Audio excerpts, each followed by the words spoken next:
Hello student, आज के इस वीडियो में आपको कक्षा 12वीं के विषय रसायन के इकाई 10 के हेलो एल्केन एवं हेलो एरेन्स के वेरी मोस्ट इम्पोर्टेंट प्रश्न बताऊंगा बोर्ड परीक्षा 2022 के लिए। ठीक है, महत्वपूर्ण प्रश्न, और वो भी एमपी बोर्ड एग्जाम 2022 के लिए। ठीक है, एमपी बोर्ड एग्जाम 2022 के लिए है इकाई 10 के हेलो एल्केन्स एवं हेलो एरेन्स के वेरी मोस्ट इम्पोर्टेंट प्रश्न 2022 बोर्ड एग्जाम के लिए। ठीक है, तो इकाई 10 में से आपका कुल मिला के आपका 4 नंबर का एक प्रश्न आएगा।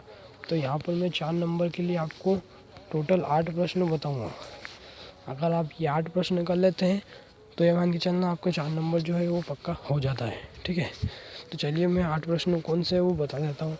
चलिएगा, पहले हम देखते हैं 100% आने की संभावना प्रश्नों की। ठीक है, जिसके बाद में आपका जो एमपी बोर्ड की तरफ से जो इकाई 10 जो है आपका, इसमें से जो कम किया गया पाठ्यक्रम है वो देख लेते हैं।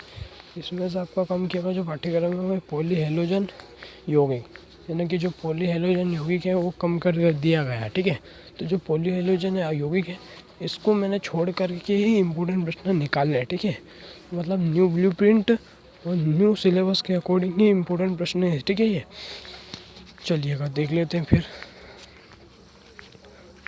चलिएगा, पहला प्रश्न है हमारा कि निम्न अभिक्रियाओं को समझाइए। ठीक है, निम्न अभिक्रियाओं को समझाइए।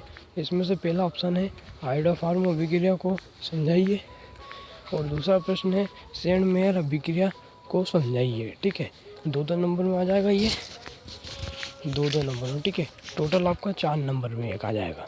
तो मतलब पहला है हाइड्रोफॉर्म अभिक्रिया, दूसरा है सेंड मेयर अभिक्रिया। ठीक है, जिसके बाद में दूसरा जो प्रश्न है हमारा, दूसरा प्रश्न ये है कि डीडीटी कैसे बनता है। यानी डीडीटी कैसे बनता है मतलब इसका डीडीटी जो है इसका रासायनिक समीकरण आपको लिखना है।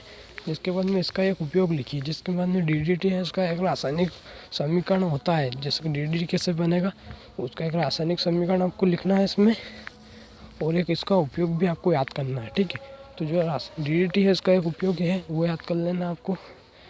जिसके बाद में जो तीसरा प्रश्न है हमारा, तीसरा प्रश्न आपको ये वाला याद करना है कि बीटा विलोपन अभिक्रिया किसे कहते हैं।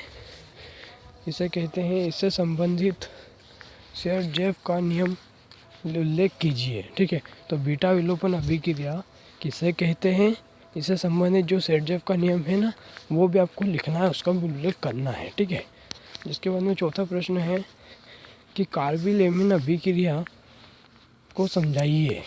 क्या है, कार्बिल एमीन अभिक्रिया को समझाइए। ठीक है, 4 नंबर के लिए कार्बिल एमीन अभिक्रिया के समझाइए। ये 4 प्रश्न मैंने बता दिया। अब 4 प्रश्न और देख लेते हैं।